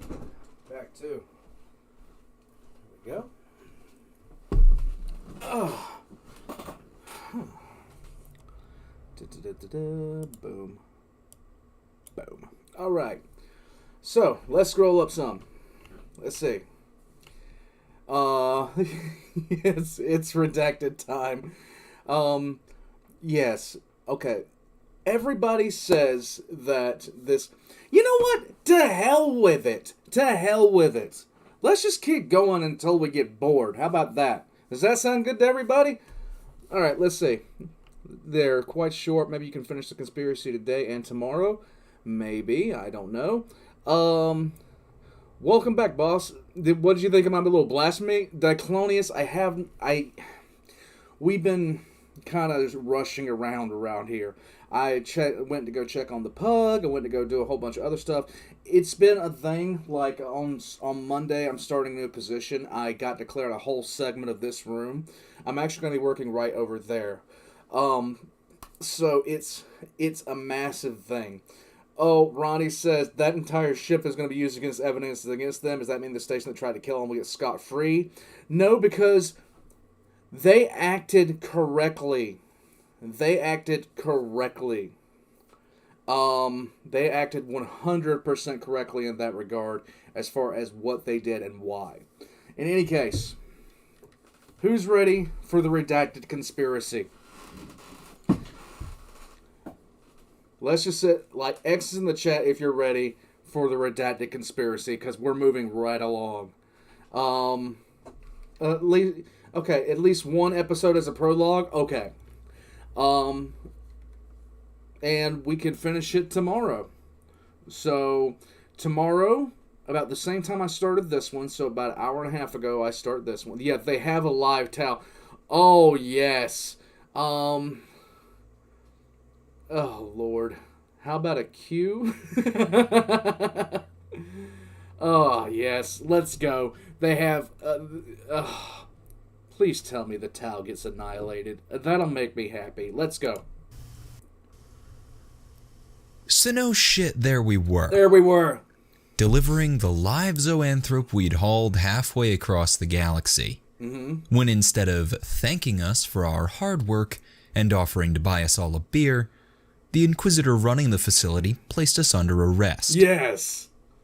There ain't no fucking justice. We all stood there, paralyzed at the news that our boss, Inquisitor Oak, had been branded a rogue. A traitor to the Inquisition. The mere fact that we were his subordinates damned us in the eyes of the Inquisition. That's pretty much the case. And to make matters even worse, we were apparently on the hook for just about everything we'd done since the start of our mission. Joy! As well as a few things that we hadn't. Not that it really mattered what we had or hadn't done, since the motto of the inquisitorial courts is, a plea of innocence is guilty of wasting our time. Right. It slowly dawned on each of us that unless something amazingly unexpected happened, our future would consist of a quick trial and execution. Right. If we were lucky, that is. Very lucky. If we were unlucky, it'd be a long trial and a longer execution. Perhaps inevitably, Nubby was the first one to come to grips with the situation, and before the Inquisitor had finished telling his 2 Deathwatch Space Marine bodyguards to kill us if we attempted to do anything, the little trooper was volunteering to testify against Oak in exchange for clemency. And thank you, Dark Innovator. He says, not to spoil it, but you're going to love the origin chapters of the Deathwatch Marines. Is that a book? Or is that a part of this? Is that a part of this? Because I'd love to see that. Oh my god, here we go. And also possibly a small cash payment. The Inquisitor responded to this outburst by briefly turning his unnervingly steady gaze to the cretinous little trooper, who suddenly forgot how to speak mid-sellout. After a few vague, ing sounds, Nubby sat down, gripping his head with one hand and making rude gestures at the Inquisitor with the other. The The Inquisitor dropped Nubby from his attention and finished the Marine's orders with an apology for the indignity of the assignment and a promise to call an extra team down to properly arrest us when his ship returned in a few hours. Lovely. Then, almost as an afterthought, he warned them that the little one is a psyker and will need to be put in one of the cells. Both of the Marines turned their bolters to Nubby and began advancing. There was a bit of confusion as Nubby, who was still incapable of speaking, attempted to hide behind the... Oh no. Diclonius says, he meant chapters as in the Marines' Malevolence, Flesh Terrors. Oh my god, here we go. Rest of us. Sarge, seeing an opportunity, grabbed the undersized trooper by his collar and proffered him to the advancing Marines, while Amy and Doc moved in front of Fumbles. Unfortunately, this brilliant plan was spoiled by the fact that the Inquisitor wasn't a gullible idiot. When the Marines returned with Nubby suspended by one augmetic leg, the Inquisitor let out a little sigh of annoyance, which was the most emotion we'd seen from him yet, and told the Marines to stop embarrassing themselves and collect the one in the psyker coat. When the Marines returned with Doc, who'd hurriedly put on Fumble's coat, the Inquisitor let out another sigh and made a gesture.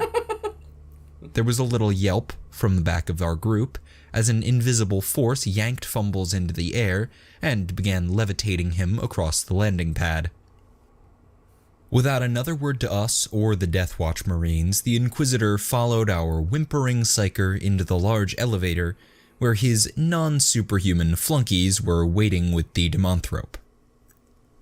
The elevator's doors slid shut behind Fumbles and the Inquisitor with an ominous boom, leaving our landing party alone on the pad with the two Death Watch Marines.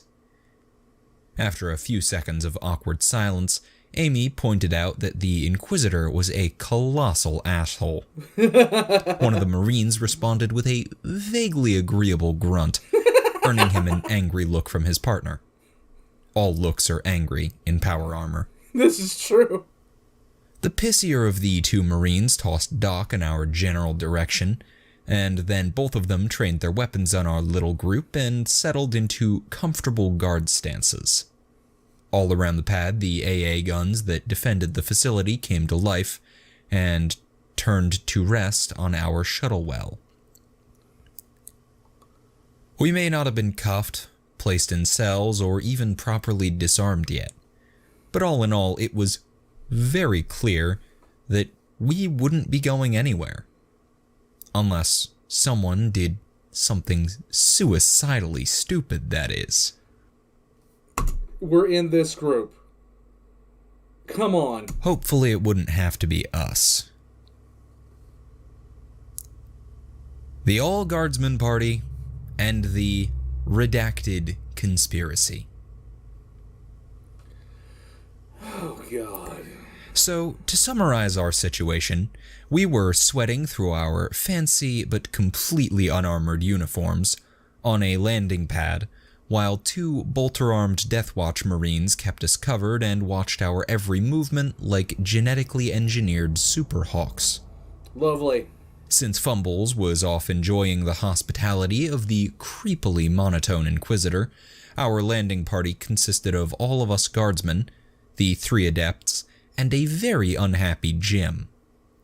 Armament-wise, none of us, except Twitch and Nubby, who had a few party favors crammed into their pockets, were armed with more than our las pistols.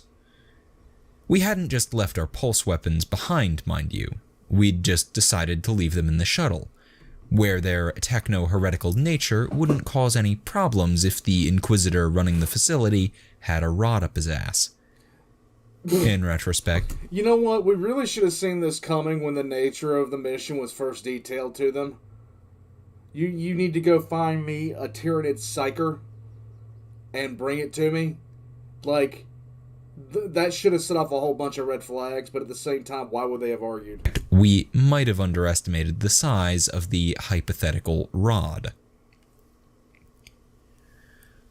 Our weapon-filled shuttle was parked a dozen meters away from where the Space Marines had corralled us, Aside from our cache of weapons, it was equipped with a multi-laser turret, which only Jim knew how to actually use, enough armor to hold off bolter fire if the Marines made sure to miss the half-assedly patched Bright Lance holes, and maybe enough fuel to get us back into orbit. Oh, and it also had Sergeant Gravis's stasis unit, but we didn't really see that as tactically significant. The facility we were on top of was your standard secret mountain base affair. You know, a landing pad and a bit of rooftop sticking out of a dangerously steep mountainside, with Emperor knows how much stuff hidden underground. Its only real distinguishing features, as far as we were concerned at least, were the local climate, which was blisteringly hot despite the altitude, Lovely. And the massive ring of anti-air turrets surrounding the landing pad. We weren't quite sure who was controlling said turrets, or what their reaction time was like, but none of us felt like doing any experiments to figure that out. I wouldn't. After our feeble plan to hold on to fumbles had fallen apart and we'd spent a few minutes stewing in our own juices on the landing pad, the true shittiness of the situation finally began to really sink in.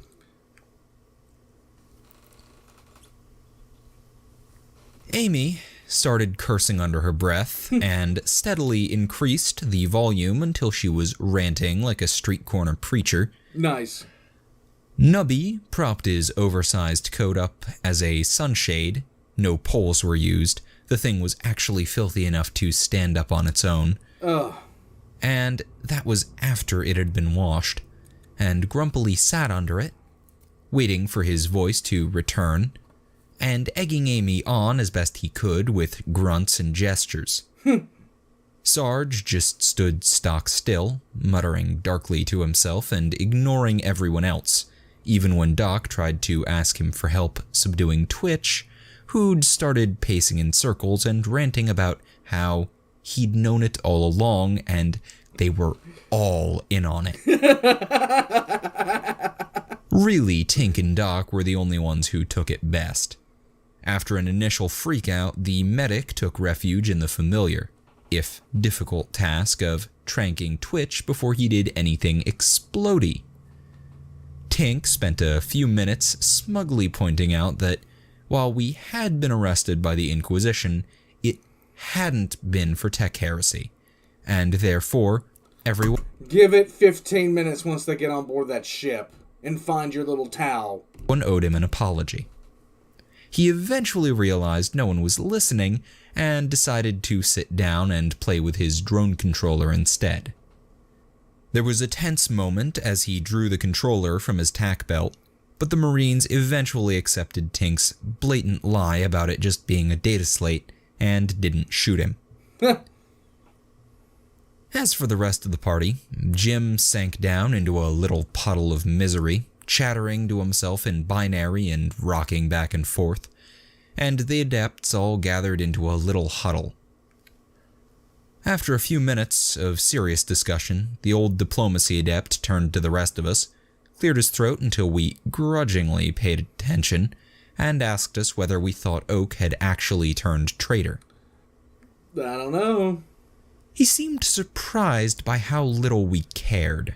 I mean, it's not like we thought the question of whether or not our boss was a heretical mastermind that had been destroying the Inquisition from within wasn't important.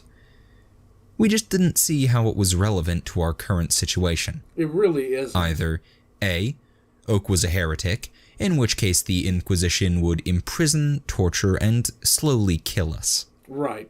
B, Oak wasn't a heretic, but someone had framed him as one, in which case the Inquisition would probably imprison, torture, and slowly kill us, though they might apologize to Oak about it afterwards if everything was ever sorted out. C, Oak wasn't a heretic, and the monotone Inquisitor was lying about the Inquisition ordering him to arrest us as part of some sort of conspiracy, in which case a bunch of political backstabbers or a shadowy cabal of heretics would imprison, torture, and slowly kill us. So the options are we're going to die, and we're going to die horribly over a course of very, very, very protracted things until somebody gets bored and just ends us. Lovely. I'm sure you see the common theme here. Yes. As far as we were concerned, the question of our Inquisitor's moral status was academic, and was therefore something that could be left to the academics, while we focused on more important issues. Specifically, how we were going to avoid being imprisoned, tortured, and slowly killed. The old diplomat got a little huffy with us and said some very hurtful things about our attention spans and our intellectual capabilities as compared to those of a bunch of drunken orcs. This party is a bunch of drunken orcs. I've been trying to say that for a while now. That's the reason that Twitch is so screwed up. He's in denial. Eventually, though, he calmed down and announced his and the other adepts' certainty that Oak was innocent. Sarge, who was in just about the worst mood any of us had seen him in, responded with bitter sarcasm, which the diplomat returned with interest. The situation had all the makings of a really good argument, and lacking anything better to do, we all gathered round to watch the fireworks. Let's go. But then, Tink spoiled everything by asking whether we should tell the Inquisitor everything about the zoanthrope before he finished taking it out of the stasis unit. Oh, no. Well, you better believe that caught everyone's attention, including the two Deathwatch Marines, who could apparently hear everything we were saying. Yeah. The less pissy of the two Marines, whose only distinguishing feature was a yellow-edged pauldron with a cartoon heart on it, took a few steps towards us. This paused when he realized his companion wasn't moving. The other Space Marine, who sported a sort of pointy black cross on a white background, just shook his head, and Heart Marine sheepishly shuffled back to his guard position as we all huddled around Tink's drone controller. Spot the Wonder Drone had been incorporated into the demonthrope's containment unit when we'd made the thing mobile, partially because the drone was as good a central controller for the various systems as anything else we had The Lamenter. It's the Lamenter, and he's a sad boy. On hand, but mostly because Theo had really wanted to keep the hunk of Wraithbone, which suppressed the lion's share of the demonthrope's power. The Wraithbone suppressor had been positioned on top of the demonthrope's pallet, with all its cables and stuff hanging down over the outside of the stasis unit, where they conveniently For those we cherish, we die in glory. hid the demonthrope's smoky wings from anyone who didn't know to look for them. Spot had been encased in its oversized servo-skull disguise and placed on top of the suppressor, where the drone could easily... Oh my god, Bloody Magpie. Bloody Magpie, you're right. Bloody Magpie says, do not let him on the ship. If that Lamenter goes on board that ship, it's all going to go to hell. lift the whole thing off and bring it back with us after the Inquisition had set up whatever they used to contain uppity demon hosts.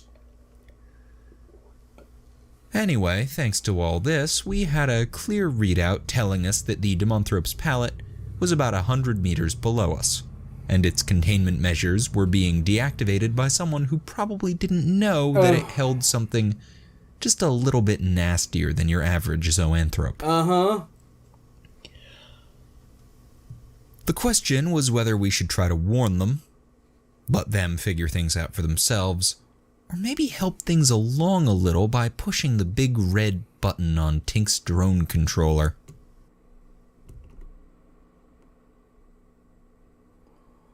Guys, I would say good times rhymes with war crimes, but these aren't war crimes anymore. This is flat out treason if they do anything else. Lamenter plus Occurrence Border, I have two Terror. I have two Terror 2, Electric Boogaloo. Am I just going to ignore the other one as a Black Templar? No, I wasn't going to ignore that. I just didn't know what to say about it at the time. Mr. Reich says, oh god, a Lamenter with these guys could overpower the Ultramarines. Good luck. Yes, it could.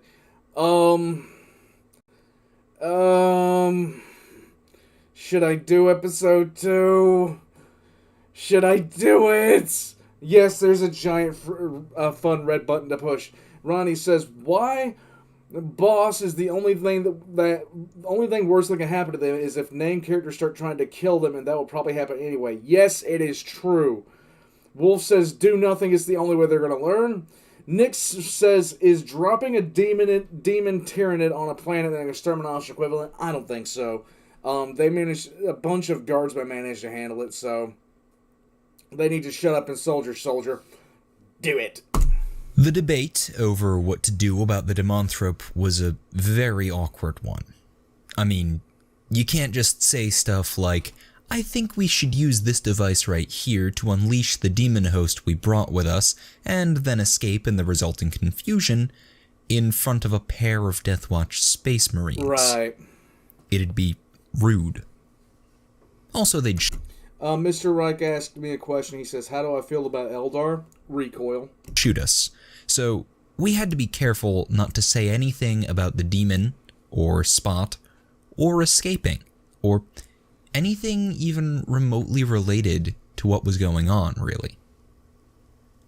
Now, if we'd been proper inquisitorial agents, we'd have used witty metaphors and ironic code words, possibly leaving the Marines with the impression that we were merely planning a fancy dress party or something.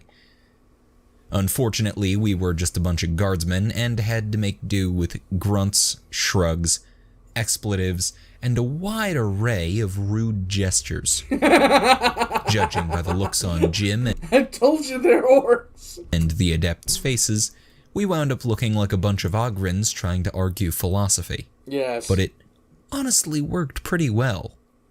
Who knows what the Marines thought? Maybe that we'd all suffered strokes or something.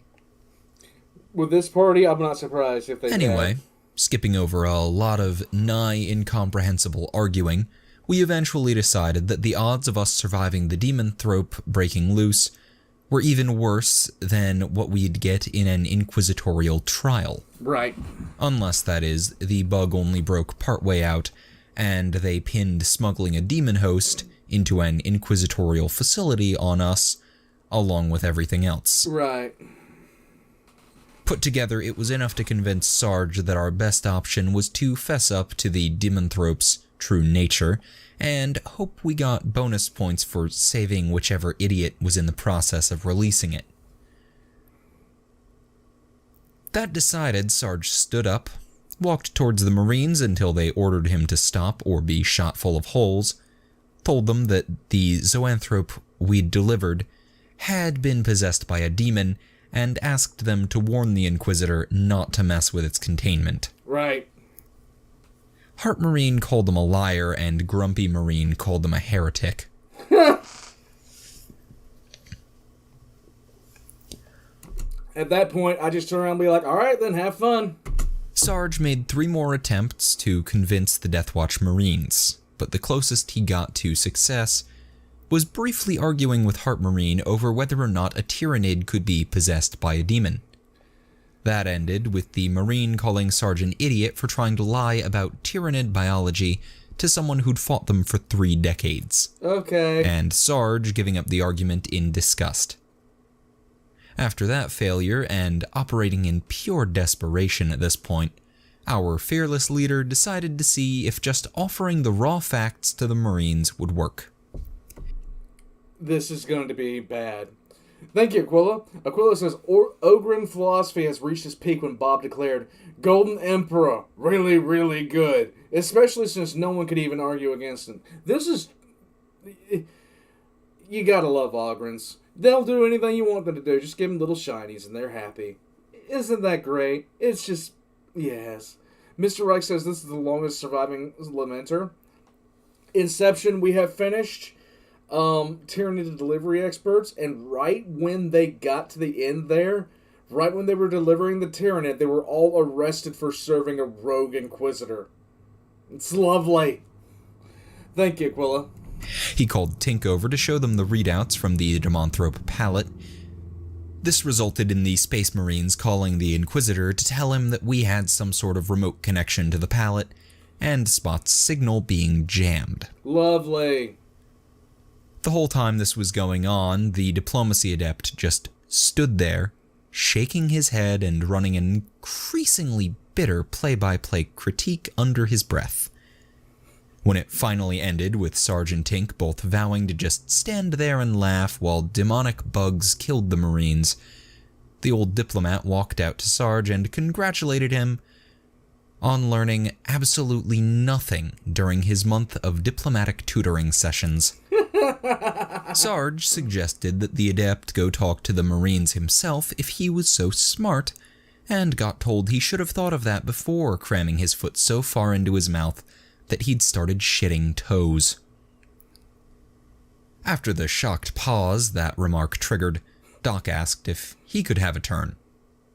Both Sarge and the diplomacy adept told him they didn't care anymore. Yeah.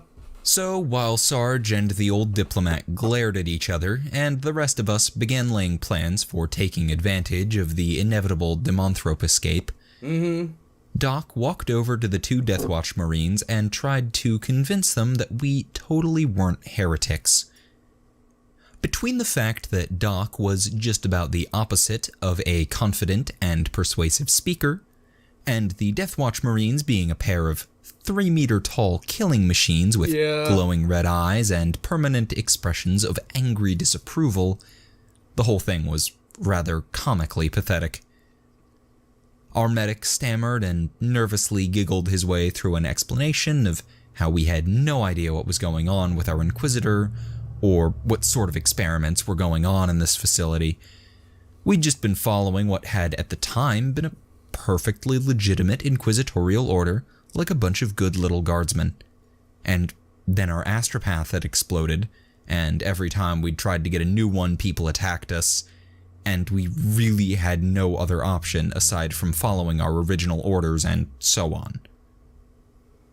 The whole time, both of the Marines just stared at him, as if eyeing a small, furiously yapping dog, and debating whether to laugh at it or punt it over the horizon. Doc finally began to run out of steam when he got to the part with the space station. Because there was no Can we actually just tell them about the Space Marine on the shuttle? denying we'd shot, exploded, and melted a bunch of loyal Imperial subjects, which is something that's sort of hard to wave off as just an accident, even if it totally was. Also, there was just no way to explain the whole thing with the warp fungus without sounding like either a liar or a madman. He stuttered to a stop, stared at the impassive Space Marines for a few seconds, and then, in a burst of sudden confidence, announced that at least we definitely hadn't murdered any Space Marines. In fact, except for the one that had gotten skewered by the Hive Tyrant, all of them were still alive, and he could prove it since Sergeant Gravis was currently in our shuttle. About time! Upon hearing Doc's statement, Heart Marine rocked forwards a step, paused for a few seconds to have an inaudible argument with his partner, and then finally told the medic to show him Gravis. A minute later, they came back out, collected the still freaking out Jim, and then wheeled Gravis's stasis unit out onto the landing pad. About time. As the two Deathwatch Marines huddled over the stasis chamber and inspected what was left of its occupant, we felt a sudden surge of hope that we could convince them to at least keep the Inquisitor from releasing the demonthrope. Then Grumpy Marine spun around, shoved his bolter in Doc's face, and then asked why Gravis was imprisoned in a stasis field and what sort of heretical experiments had been planned on him for this facility. Oh my god! Doc didn't wet himself in terror, but it was a near thing. Not being a good bullshitter, our medic turned diplomat fell back on the only thing he was certain of: the precise details of Gravis's injuries and subsequent treatments. The two Deathwatch Marines seemed rather taken aback by the sudden tide of completely incomprehensible medical jargon, and after a few more seconds of glowering, they stepped back into their impassive guard positions. Doc, having no idea whether this meant they were listening or not, kept on babbling while the rest of us watched and grew more and more antsy. Luckily, before any of us ran out of patience and did something to screw everything up again, the third Deathwatch Marine arrived. Okay. This Marine was completely different from the other two. In addition to the colorful shoulder badge, blue with a comet on it, his black armor was decorated with white bits, and he was carrying what even us uneducated guardsmen could recognize as apothecary tools. He came out of the base's elevator at a dead sprint, skidded to a stop in front of Gravis's stasis unit, and began bellowing questions at Doc. As Doc finished his explanation for the second time, the apothecary turned to the other two Marines, and the three of them began arguing. Yeah. They were using their helmet comms, so we couldn't hear a word of it, of course, but it was obviously a very heated argument. I'm glad somebody mentioned it, and I'm glad Mr. Wright mentioned it, because I did not know what chapter that last one came from. It's Nova Marines. And since we had a lot on the line, and were bored, we decided to see if we could listen in. Approximately half a second later, Tink managed to get his drone controller tuned to their comm frequency, and had started working at cracking it. All three Marines turned to face us, and Jim sprinted over. The tech priest yanked Tink's controller away from him, and suggested that if we wanted to die, shooting ourselves would be a far more pleasant way to go than getting caught in a half-assed attempt at etheric warfare. Yes. Tink eventually got his controller back, but only because Sarge promised not to let him use it anymore. Anyway, the Space Marines resumed their argument after that little hiccup, and after another few minutes of agonizing wait, seriously, it had been about 20 minutes since we'd received the warning about the demonthrope's containment being disabled, they apparently reached a decision. The apothecary announced his intention to temporarily revive Gravis and obtain testimony from him. Okay. Doc asked how this was possible, Gravis's lungs being rather non-functional, see cut in half, in addition to the whole being comatose thing. He was told to stop asking questions and be prepared to assist as necessary. Doc had a few seconds to swell with pride at the thought of assisting an actual apothecary in treatment, and was then near... Okay, let's just say it again. You're about to assist an actual apothecary in treatment, and you're about to be found out as not knowing what the fuck you're doing. This is going to be glorious. Nearly crushed as the Space Marine began unloading hundreds of kilos of oversized medical equipment onto him. Everything was laid out. Doc was sprayed with an Astartes-grade disinfectant, which didn't quite cause him to run screaming in unbearable pain, and the stasis unit was deactivated. The first part of Gravis's revival went about how you'd expect a medical operation being carried out by a centuries-old superhuman to go. Afterwards, Doc spent something like a month talking about how great a surgeon the apothecary was, how amazing all the little medical toys he'd used were, and what an honor it had been to be allowed to observe and assist in the operation, even if all he'd been allowed to do was hold a few things, one of which he very nearly dropped, and dispose a few vials of biotoxin, which, lacking a biohazard disposal bin, he just threw off the landing pad. Good idea.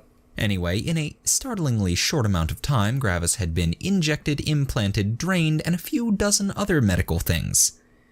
And then the apothecary deftly popped the torsified Space Marine out of the power armor which had kept him alive for so long. It's apothecary. I can't really say what we expected the next step of the process to be. Perhaps something involving some sort of superpowered stimulants and blink twice for yes or something. In any case, we hadn't expected the apothecary to pull out a length of cable, jack one end into his helmet, and the other into one of those weird black sockets on Gravis's spine. After that, there was a very anticlimactic 2 or 3 minutes of watching the apothecary and Gravis doing nothing. And then the cable was detached, Doc was told to clean up and re-engage the stasis field, and the apothecary went back to arguing with the other 2 Deathwatch Marines. Once again, we stood around like a bunch of pissants, watching a conversation we couldn't hear. But at least it was more interesting to watch this time. If their last argument was heated, this one was practically molten. The Marines were actually yelling loud enough for us to hear the occasional word through their helmets. Nice. There was a lot of gesturing going on, and the Heart Marine seemed especially furious about something we really hoped wasn't us. Okay, guys. Oh my god. This is going to be fun. It's going to be fun tomorrow. It's going to be fun. I'm going to go ahead and call this one today because, yeah, this is going to be enjoyable. Okay, wanted to talk about a couple of things before I take off, though. He jacked him to the Black Carapace to talk to Gravis or read his memories. Probably to check out his, he took him out of the power armor first. Okay. They're going to get shot for roasting the Marines back at the bio ship. Probably. So there's a lot of requests in the request reaction channel, and an intense amount. There are an intense amount. Michael High says, Gravis is like, put me back in the box. The box doesn't judge. It only hates. So there's a lot of requests in the request reaction channel. I'm trying to figure out the best way to approach doing anything with a request react channel because there are so many in there right now that legitimately Ronnie's having a hard time of putting them together. It's bad. But I don't know quite what I'm going to do with it yet. There's over 140 requests. I don't know if it's something that I'm going to have to just let go of and just let the Emperor take the wheel on it. But I'm going to be figuring something out this week. I'm going to continue, 137 at last count. So I'm going to continue trying to, I'm going to continue with the scripts for the next couple of things I got coming out. God, I'm just rambling right now. I am going to go ahead and call a close of this. Guys, this was fun. I might have a stream later today. I don't know. I've been wanting to do a stream where I just do shorts. Diclonia says, my request might scare you. World of Darkness has something that competes with Jukari. I've seen it, I've seen that request, Diclonius. I am going to watch it at some point. It's just Heat Death of the Universe kind of situation. Laser Pig. Tyler, which one was yours? Because I've already seen the T-28. And I don't know quite what to say about it. I don't really like watching something I've already seen because I want all my, everything that you guys see to be genuine from me. In any case, there's 2 videos on their channel that aren't part of the playlist yet. Really? And, okay. Cyrus, I'm sorry, buddy. We are coming to a close here. Phalia says, Bjorn's happy end will warm your heart. Diclonia says, as much as I hate to say it, it might be time to put your request tab on Patreon. I don't know. T-34 request by Warsaw 1938. Tyler, I've already seen the T-34, and it's one of the funnier vids he has. It was right before I sat there and decided that I don't get to watch YouTube anymore when I'm not in front of the camera. It was one of those when I came home, I saw it pop up, and I was like, oh, damn it. Now I'm going to get a brick thrown at me. In any case, guys, thank you guys for joining me. Join me tomorrow at the same time I started this one. I don't know. It's 12 o'clock Eastern Standard. The only time I will not be streaming tomorrow is if something happens with the puppies, and we're still in the process of that. But I will let you guys know. I will let you guys know. In any case, I'll catch you guys next time. Thank you to everybody that came. Thank you to the people that donated for super chats. I really do appreciate that, you guys. You guys don't know how much of a difference you make in my life. And yeah,